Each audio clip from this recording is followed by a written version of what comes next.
Bismillahirrahmanirrahim. Assalamualaikum warahmatullahi wabarakatuh. Alhamdulillahi rabbil alamin. Wassalatu wassalamu ala rasulillahil karim, nabiyyina wa sayyidina Muhammadin wa ala alihi wa sahbihi ajma'in, wa ba'd. Saudara-saudariku dimanapun berada, alhamdulillah kita mengawali pertemuan kita di subuh ini waktu Indonesia bagian barat dengan berusaha maksimal meningkatkan syukur kita kepada Allah Subhanahu wa taala. Alhamdulillah, tsumma alhamdulillah, tsumma alhamdulillah yang telah memberikan kita kesempatan untuk menjalani ibadah mulia, istimewa, begitu agung di bulan Ramadan ini, dan kali ini telah memasuki hari yang keempat di bulan Ramadan tahun 1446 Hijrah. Kita bermohon pada Allah Subhanahu wa taala semoga seluruh rangkaian ibadah yang telah kita tunaikan diterima di sisi Allah Subhanahu wa taala dengan penerimaan terbaik. Pun demikian, semoga doa-doa, harapan-harapan terbaik yang kita panjatkan, kita mohonkan kepada Allah dikabulkan dengan pengabulan terbaik sesuai maslahat kebaikan untuk urusan dunia dan akhirat kita, insya Allah. Teman-teman dimanapun berada, seperti diketahui bahwa ayat Al-Quran yang memberikan petunjuk, yang memberikan panduan tentang penunaian ibadah siam Ramadan, baik dari segi kewajiban, baik dari segi teknis pelaksanaan, pun juga hal-hal terkait dengan penunaian ibadah siam ini didapati di dalam surah Al-Baqarah di ayat 183 sampai dengan ayat 187. Rangkaian ayat-ayat mulia ini seperti tadi diuraikan tidak hanya menampilkan kewajiban untuk menunaikan puasa Ramadan, tapi juga memberikan isyarat-isyarat yang begitu penting, dan di saat yang bersamaan juga memberikan petunjuk tentang karakter hamba-hamba Allah dalam menunaikan puasa ini. Di ayat 186 ada satu berita, juga keterangan, juga petunjuk yang sangat penting untuk kita insan beriman, hamba-hamba Allah Subhanahu wa taala. Dan hal yang menarik di ayat ini adalah dalam rangkaian ayat puasa 183 yang berisi tentang kewajiban menunaikan puasa Ramadan, juga jejak masa lalu umat sebelumnya yang diberikan kewajiban menunaikan puasa, dan ditutup dengan tujuan ditunaikannya puasa itu demi melahirkan karakter takwa yang paripurna dan menjadikan kita semakin baik dalam berkehidupan.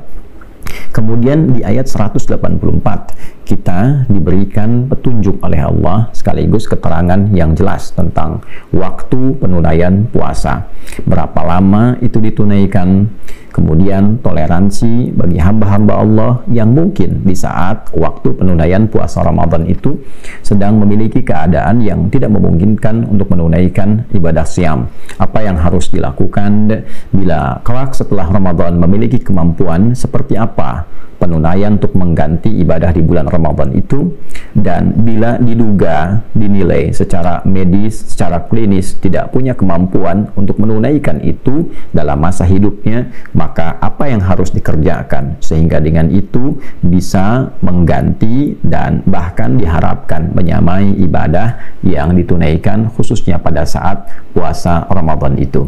Kemudian di ayat 185 kita akan dapati tentang kemuliaan Ramadan yang dengan itu semua melahirkan motivasi yang sangat positif pada diri kita untuk mengejar keutamaan di bulan Ramadan itu. Maka ditampilkanlah yang paling utama, paling pokok tentang keutamaan Al-Quran. Dijelaskan bagaimana Al-Quran secara istimewa diturunkan di bulan Ramadan. apa isi Al-Quran itu, sehingga saking penting dan istimewanya dia diturunkan di bulan Ramadan, memiliki kandungan yang mengarahkan pada kesuksesan dan kebahagiaan setiap manusia di setiap dimensi kehidupan yang ia lalui. Al-Quran juga memiliki peran yang sangat signifikan untuk memberikan petunjuk kepada kita dalam menjalani kehidupan dengan benar. Ini benar diikuti, yang ini keliru ditinggalkan. Konsekuensi dari itu semua akan melahirkan hal-hal yang mungkin berpengaruh pada kehidupan kita. Demikian ditegaskan kembali bagi orang-orang yang memiliki satu keadaan yang tidak memungkinkan menunaikan ibadah siam, lalu dijelaskan batas toleransinya, dan kemudian dijelaskan bagaimana sifat Allah yang Maha Kasih selalu menginginkan kemudahan bagi setiap hamba untuk menunaikan ibadah yang diperintahkan oleh Allah Subhanahu wa Ta'ala. Dan dengan kemudahan inilah kita berpuasa, dengan kemudahan inilah kita menunaikan rangkaian ibadah, dengan kemudahan ini kita menunaikan segenap kajian-kajian yang bisa kita gali dari Al-Quran, mulai rangkaian ibadah malamnya, siangnya, pendalaman kepada Al-Quran, sehingga kita bisa menikmati rangkaian ibadah ini dan menyempurnakannya dalam perjalanan sampai akhir Ramadan. Setelah itu kita temukan keindahan hasil Ramadan yang memberikan dampak sangat positif pada diri kita, merubah kita menjadi pribadi yang lebih baik, mendapatkan hidayah, lantas kita bersyukur dan bertakbir di penghujung Ramadan sampai lahirnya keadaan yang baru di pembuka fitri di awal Syawal yang kita kenal dengan Idul Fitr atau Idul Fitrah. Nah, yang menarik ini sampai ayat 185. Nanti di 187 berisi keadaan-keadaan yang unik tentang hubungan keluarga, tentang suami istri, tentang masalah makan di malam hari, tentang pengantar ke sahur, dan lalu diberikan petunjuk akhir keadaan-keadaan yang mengantarkan kita semakin kenal Allah, semakin ingin mendekat kepada Allah, dan semakin ingin meningkatkan takwa. Di sela-sela 183, 184, 185 ke 187 tiba ada ayat 186 yang bunyinya kurang lebih demikian. A'udzubillahi minasyaitonirrajim. Bismillahirrahmanirrahim. Wa idza sa'alaka 'ibadi 'anni fa inni qarib ujibu da'watad da'i idza da'an falyastajibu li wal yu'minu bi la'allahum yarshudun. Wa idza sa'alaka ibadi, dan bila hamba-hambaku bertanya kepadamu ya Muhammad sallallahu alaihi wasallam, anni, tentangku. Dalam satu riwayat tentang asbabun nuzul turunnya ayat ini, ada yang bertanya di mana Allah, ada yang bertanya ingin mendekat kepada Allah, ada juga dugaan ingin memohon kepada Allah. Apakah harus memohonnya dengan cara yang keras, ataukah lembut, ataukah memohonnya seperti apa? Hal-hal terkait dengan aspek-aspek keinginan untuk mendekat kepada Allah Subhanahu wa Ta'ala. Teman-teman, ada yang menarik di beberapa kajian ayat ini, dan saya juga tampilkan di buku yang pernah saya tulis mengenai makna ayat puasa. Kita urai dari setiap lafaz yang mungkin kita dapati untuk dijelaskan. Bila ada kata idza bertemu dengan infinitif berupa kata kerja bentuknya lampau, sa'ala, kan? Ka-nya itu menunjuk pada Nabi Muhammad sallallahu alaihi wasallam. Sa'ala yas'alu. Kata kerja infinitif fi'il madhi bertemu dengan idza, maka maknanya itu istiqbal, hal wal istiqbal. Jika ada yang bertanya padamu, kejadian di masa Nabi SAW terjadi, ada yang tanya pada Nabi, kemudian turun ayat ini. Tapi juga pesannya memberikan kesan bahwa tidak hanya di era Nabi, nanti pun bahkan sepeninggal Nabi Muhammad SAW akan ada di antara hamba-hamba Allah yang memiliki kesan demikian, ingin mendekat kepada Allah, mencari untuk menemukan Tuhan, di mana Allah, dan seterusnya. Kan? Nah, siapa mereka itu? Nah, maka mereka adalah ibadi. Nah, ini indah sekali kalimatnya. Ya, ibad jamak dari kata abdun, ya, untuk menunjuk pada sosok yang ingin meningkatkan ibadah, kedekatannya, kehambaannya kepada Allah Subhanahu wa taala. Abdun itu hamba, cara menghamba kita dengan beribadah. Maka turunan dari kata abdun ini muncul bentuknya berupa ibadah. Ya, dari kata abada ya'budu, kita katakan iyyaka na'budu, ya Allah, hanya kepada Engkau, khusus hanya padamu kami menghamba. Wujud kami ibadah. Untuk menunjukkan kami hamba, kami ibadah, kami salat. Ya, innani anallahu la ilaha illa ana fa'budni wa aqimis salata li dzikri. Demikian Al-Qur'an surah ke-20 Thaha di ayat ke-14. Ketika kita mendeklarasikan hanya Allah Tuhan kita, kata Allah, sungguh akulah satu-satunya Tuhan yang layak dipertuhankan. Kalau engkau sudah bertuhan kepada aku, maka menghambalah. Caranya sembah aku dengan cara menunaikan sholat supaya terkoneksi kehambaan kita kepada Allah Subhanahu wa ta'ala. Maka orang yang menghamba dengan beribadah kepada Allah namanya abdun, jamaknya disebut dengan ibadun. Nah, hamba-hamba inilah yang kadang ingin mendekat kepada Allah, bertanya, mencari cara mendekatnya seperti apa, ingin berdoa bagaimana, kan? Di mana Allah, dan seterusnya. Nah, golongan ini oleh Al-Quran dibagi dua bagian, dan inilah nanti yang akan tampak dalam suasana Ramadan.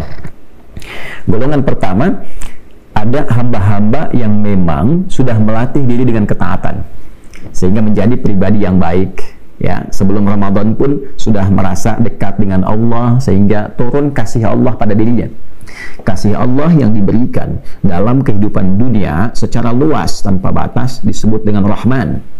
Maka hamba-hamba ini ketika mendapatkan pancaran kasih dari Allah Subhanahu wa ta'ala, akibat kedekatan yang ia bangun dengan Allah, dia menghamba bahkan sebelum datang Ramadan, dia tunaikan sholat dengan baik, bahkan dia kejar sunnahnya siang dan malamnya, dia tilawah Al-Quran, maka mendapatkan pancaran cahaya Ar-Rahman. Pancaran cahaya inilah yang membuat dia semakin berkasih sayang dalam kehidupan, karena Allah Maha Kasih, Maha Sayang. Ketika hamba mendapat pancaran itu, maka lahirlah sifat kasih dan sayang dalam dirinya. Pribadinya lembut, baik, dan disifati golongan pertama ini di dalam Al-Quran surah Al-Furqan, surah yang ke-25 di ayat ke-63 dengan sebutan ibadur rahmah. Ibad menunjuk pada hambanya, Ar-Rahman menunjuk pada Allah Subhanahu wa ta'ala yang memiliki kasih sayang luas dan terbatas dalam konteks kehidupan dunia ini. Nanti di akhirat sifat kasihnya yang luas tanpa batas untuk orang beriman disebut Rahim. Kita katakan Bismillahirrahmanirrahim untuk memohon kasih itu di kehidupan dunia sampai dengan akhirat. Maka ketika disatukan sifat hamba ini akan disebut dengan ibadah rahmah. Wa ibadur rahmanil ladzina yamshuna 'alal ardi hauna wa idza khatabahul jahiluna qalu salama. Ya, dan hamba-hamba Allah yang taat, hamba-hamba Allah yang mendapatkan pancaran kebaikan-kebaikan, hamba-hamba Allah yang Allah punya sifat kasih yang luas itu. Di antara ciri hamba-hamba ini adalah orang-orang yang beraktivitas di bumi itu dengan penuh kedamaian. Jadi kalau sudah dekat dengan Allah itu hidupnya tenang, menenangkan orang lain, ya, memberikan kasih, kelembutan, bisa berinteraksi dengan cara yang baik. Wa idza khatabahumul jahiluna qalu salama. Sekalipun diprovokasi, ia bisa merespon dengan cara-cara yang elegan, cara-cara yang baik, cara-cara yang memberikan keteladanan. Nah, teman-teman, golongan pertama ini diisyaratkan pada kata ibadah. Nah, saat Ramadan ia berusaha meningkatkan ketaatan lagi. Wa idza sa'alaka ibadi anni fa inni qarib. Ya Muhammad sallallahu alaihi wasallam, kalau ada di antara hamba aku golongan yang pertama ini yang motifnya ingin semakin mendekat kepada Allah, ya, bertanya kepadamu bagaimana cara aku mendekat kepada Allah, maka dijawab oleh Allah Subhanahu wa taala, fa inni qarib, ya, sungguh aku dekat. Ya, Allah tidak menyifati dirinya dengan keberadaan tempat, tapi menunjukkan keadaannya yang dekat dengan hambanya. Allah menguasai setiap tempat, Allah menguasai setiap ruang dan waktu, tidak disifati dengan tempat dan waktu. Namun Allah Subhanahu wa taala pemilik segala ruang dan waktu, penguasanya mengatakan, aku dekat. Ya, tak usah berpikir tentang tempat, tak usah berpikir tentang waktu, kapanpun, dimanapun engkau ingin mendekat kepada aku, maka mendekatlah. Ya, mendekatlah. Ujibu da'watad da'i idza da'an. Kalau engkau punya keperluan, aku akan jawab. Kalau engkau punya harapan, aku akan kabulkan. Kalau engkau punya permintaan, aku akan berikan. Nah, di sini pertama menunjuk karakter pada hamba-hamba Allah yang ketika Ramadan itu tiba, karakteristiknya ingin semakin meningkatkan ketaatan kepada Allah. Jadi petunjuk pertama, teman-teman, jikapun ada di antara kita yang gemar meningkatkan ibadah sebelum Ramadan, maka ada ciri khas hamba Allah yang taat ketika Ramadan datang, meningkat lagi ketakwaannya. Ya, sholatnya semakin meningkat, baca Al-Qurannya semakin meningkat, sedekahnya semakin meningkat, gitu kan? Banyak ulama kita, contohnya Imam Malik rahimahullah ta'ala, Imam Syafi'i, Imam Ahmad, bahkan sebelum ketiganya ada Imam Abu Hanifah, ketika Ramadan semakin meningkat. Imam Syafi'i kan viral sekali, kalau sebelum Ramadan sekali beliau khatam Al-Quran setiap hari, Ramadan bisa 2 kali. Ya, demikian para ulama-ulama yang saleh, yang baik-baik, hamba Allah yang taat, ketika Ramadan meningkat lagi, meningkat lagi, meningkat lagi. Nah, jadi ada kecenderungan fitrah ketika Ramadan, hamba-hamba yang baik itu semakin ingin meningkatkan taat kepada Allah. Maka ketika berkonsultasi kepada Nabi SAW, Allah langsung menurunkan jawaban. Ya kan? Itulah sebabnya kenapa diletakkan dalam rangkaian ayat-ayat puasa, karena fitrah hamba yang taat itu tidak merasa bahwa cukuplah. Ya, cukup sebelum Ramadan sudah banyak bekalnya. Nggak begitu. Ya, justru dia semakin tingkatkan dan manfaatkan Ramadan itu untuk meningkatkan ketaatan kepada Allah. Nah, ini ciri hamba yang taat. Jadi kalau kelihatan 11 bulan taat, Ramadan menurun, nah ini menunjukkan ada sesuatu yang harus diperbaiki. Ya, sesuatu yang harus diperbaiki. Kemudian yang kedua, ini cukup menarik juga. Ada golongan kedua, hamba yang merasa beriman kepada Allah, dalam tanda petik ya, saya katakan merasa ini, karena kalau beriman betulan tidak mungkin melakukan tindakan-tindakan demikian yang kita akan sebutkan dan disyaratkan. Dia muslim, dia hamba Allah, dia mengatakan beriman kepada Allah, tapi dia tidak menjadikan imannya sebagai panduan dalam kehidupan untuk menaati Allah, sehingga seringkali berbuat maksiat. Ya, karena iman mengarahkan pada taat, mustahil bertemu dengan maksiat. La yasriqul mu'min indama yasriq wa huwa mu'min. Kata Nabi memberi contoh, tidak mungkin ada orang beriman itu mencuri. Ya, saat dia mencuri ada iman dalam hatinya. Nah, maksudnya iman itu pasti akan mencegah ia dari perbuatan mencuri, korupsi, curang. Ya kan? Jadi ketika seseorang mengatakan muslim, beriman, dan dia mencuri, ini menunjukkan imannya bermasalah. Jelas ya? Nah, ada golongan kedua yang ketika Ramadan pun tergerak dirinya untuk mendekat kembali kepada Allah, walaupun dirinya penuh dengan kesalahan, pernah banyak berbuat maksiat. Menariknya, ketika Ramadan tiba, Allah Subhanahu wa ta'ala maha mengetahui tentang keadaan ini. Tidak dibedakan, teman-teman. Hamba taat dengan hamba pelaku maksiat tetap disebut, diaku oleh Allah dengan nama yang sama. Ibadi, engkau pun hambaku.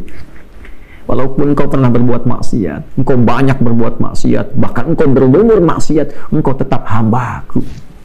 Allahu Akbar. Dari mana taunya?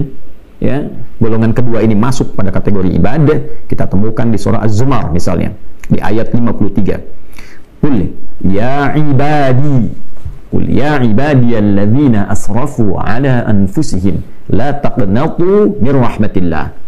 Innallaha yaghfirudz dzunuba jami'a. Qul ya ibadi. Di sini wa idza sa'alaka ibadi. Di ayat 53 surah Az-Zumar, qul ya ibadi. Katakan Muhammad sallallahu alaihi wasallam, sampaikan kepada hamba-hambaku yang merasa telah berumur maksiat dalam hidupnya, pernah mencuri, atau bahkan pernah membunuh, pernah berzina, pernah mabuk, berumur dosa, israf namanya. Ya, qul ya ibadiyalladzina asrafu ala anfusihim, yang telah berbuat berumuran maksiat. dalam dirinya. La taqnatu min rahmatillah. Jangan pernah putus asa mendapatkan rahmat Allah. Jangan pernah menyimpulkan nggak mungkin saya diterima kembali oleh Allah. Jangan pernah merasa demikian. Jangan pernah merasa menyimpulkan tidak akan pernah mendapatkan taubat, kasih sayang dari Allah Subhanahu wa taala. Tidak. Ya, masih disebut hamba. Ya. Ramadan bulan limpahan rahmat. Kata Allah, la taqnatu min rahmatillah. Jangan putus asa dari rahmat Allah. Ketika Ramadan tiba, rahmat diturunkan. Maka dengan rahmat ini, fitrahnya pelaku maksiat pun ingin kembali kepada Allah. Maka dipanggil oleh Allah, jika engkau mencari aku, ingin kembali kepada aku, jangan malu-malu. Ya, datang. Wa idza sa'alaka ibadi, pelaku maksiat pengen taubat di bulan Ramadan, disambut oleh Allah, kalimatnya disamakan dengan orang taat. Allahu Akbar. Ya, jangan malu-malu. Fa inni qarib, ketika engkau mau bertobat, aku lebih dekat denganmu. Allahu Akbar. Ya. Kalau kita jalan setapak itu, ya Allah menunjukkan lebih cepat dengan melangkah.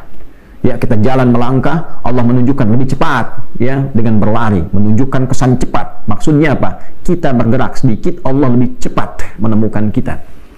Ketika seseorang ingin bertobat, datang, dijemput itu, disebut hamba aku. Ya, jangan malu-malu, ambil saf pertama. Jangan merasa sungkan harus mojok di pinggir masjid, ya, di tiang-tiang, malu. Hubungan kita dengan Allah, bukan dengan manusia. Ya, hamba aku, tidak usah khawatir dengan pandangan orang-orang. Mendekat. Allah berikan rahmat. Ya, fa inni qarib, sungguh aku amatlah dekat. Ujibu da'watad da'i idza da'an. Kalaupun kau mau memohon, bertobat, minta kepada Allah, aku kabulkan. Aku ampuni dosamu. Ya, karena itu di hadis-hadis tentang puasa yang viral, baik siang ataupun malam, dibentangkan pintu ampunan. Man shoma ramadhana imanan wa ihtisaba ghufira lahu ma taqaddama min dhanbi. Siapapun yang menunaikan puasa Ramadan dengan dasar keimanan, yakin dengan Allah, ikhlas karena Allah, berusaha memperbaiki diri, niatnya benar, maka berpotensi diampuni seluruh dosa-dosa yang pernah dikerjakan. Dia datang, dia tobat, malamnya dia sholat. Man qama lailatul qadri, riwayat lain, man qama ramadhana imanan wa ihtisaba ghufira lahu ma taqaddama min dhanbi. Malamnya dia bangun, sholat, dia nangis, ingat dosa-dosanya, ya, ingat kesalahannya. Maka kata Allah melalui lisan Nabi Muhammad SAW, disabdakan oleh Nabi, siapapun yang bangun malam bertepatan dengan malam Al-Qadar, atau dia bangun di malam Ramadan, dia tunaikan sholat, ikhlas karena Allah, dengan imannya, dia ingin perbaiki dirinya, taubat dia, diampuni seluruh dosa-dosa yang pernah dia kerjakan selama hidupnya. Lantas dia berkata, seperti Nabi pernah mentalkinkan doa ini pada lisan Sayyidah Aisyah radhiyallahu taala anha, Allahumma innaka afuwun tuhibbul afwa fa'fu anni. Ya Allah, sungguh engkau maha pemaaf. Aku mengakui banyak berbuat salah dalam hidup, dan engkau mencintai seluruh sifat kemaafan. Engkau mencintai hamba-hamba yang ingin kembali kepadamu. Maka maafkan aku ya Allah, ampuni aku, sayangi aku, gugurkan dosa-dosa aku. Maka turunlah rahmat Allah, diampuni dosa-dosanya. Ibadah. Falyastajibuli, maka cepat respon seruan Allah ini. Maka ayo pelaku yang taat mendekat, yang maksiat pun mendekat, respon. Ini Allah sudah kasih. Kalau dengan segala pemberian, tawaran, bentangan, kemuliaan ini belum juga ada hamba yang ingin bertobat, maka dengan cara apa lagi Allah ampuni dosanya? Saat sebagian orang sudah meninggal tidak mendapatkan Ramadan, kita diberi kesempatan masih mendapatkan Ramadan sampai hari keempat ini. Kalau kita orang baik, boleh jadi diinginkan oleh Allah, pahalanya semakin meningkat sehingga potensi mendapatkan surga tertinggi bisa kita raih. Potensi bertemu dengan Nabi sangat besar kita dapatkan. Jika kita termasuk golongan pelaku maksiat, maka potensi mendapatkan ampunan Allah, dibersihkan dari dosa itu betapa terbuka dan lapang. Falyastajibuli. Cepat respon seruan Allah ini, mendekat, taubat, minta kebaikan. Ya, jangan hanya saat dipanggil nggak datang, tapi saat punya keperluan manggil Allah tuh kencang gitu kan, ya. Tapi selama ini tidak direspon seruan Allah, maka rumusnya pakai, ya, Allah panggil kita cepat datang, bahkan sebelum dipanggil kita hadir itu, ya. Maka feedbacknya apa? Bahkan sebelum kita meminta, Allah mengabulkan dengan meringankan masalah kita, sehingga seakan-akan kita tidak punya persoalan dalam kehidupan ini. Wal yu'minu bi, dan lakukan itu semua dengan yakin kepada Allah. Yakin, yakin, keimanan tanpa ragu, yakin Allah akan ampuni dosaku, datang, taubat. Jangan hiraukan pandangan manusia, datang, sujud, nangis, minta sama Allah. Punya masalah, datang. Ya, masalah keuangan, masalah kehidupan rumah tangga, datang Ramadan, minta sujud, minta sama Allah. Ya, mungkin persoalan datang nggak selesai karena belum takwa, ya. Masih ada maksiat yang belum terbuka, hijabnya itu belum dibuka, ke orang tua masih belum baik dan sebagainya. Ya, setelah itu la'allahum yarshudun. Semoga dengan itu engkau mendapatkan kesadaran, petunjuk ya untuk menapaki kehidupan yang lebih baik. Ramadan, teman-teman.